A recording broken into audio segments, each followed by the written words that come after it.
येवला तालुक्यातील शेतकऱ्यांसाठी काळे ग्रुप आणि महिंद्रा कंपनीच्या वतीने शेतकरी मेळावा आयोजित करण्यात आला। यावेळी शेती आधुनिकीकरण आणि ट्रॅक्टरचा वापर करण्यासंदर्भात शेतकऱ्यांना मार्गदर्शन करण्यात आलं।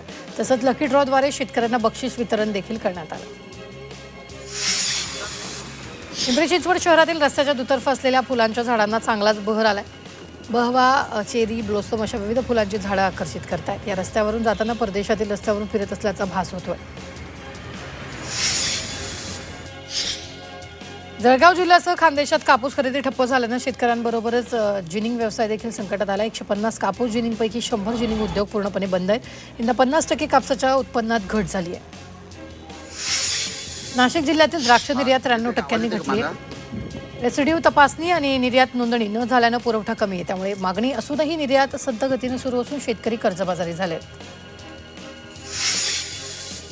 भंडाऱ्यात धान खरेदी केंद्राची मदत न वाढवल्यानं 70% शेतकरी धान विक्रीपासून वंचित आहे, त्यामुळे या धान उत्पादक शेतकऱ्यांना लवकरात लवकर न्याय मिळावा असं निवेदन जिल्हाधिकाऱ्यांना देण्यात आलं। शेतकऱ्यांना न्याय न मिळाल्यास रास्ता रोको आंदोलन करण्याचा इशारा देण्यात आला।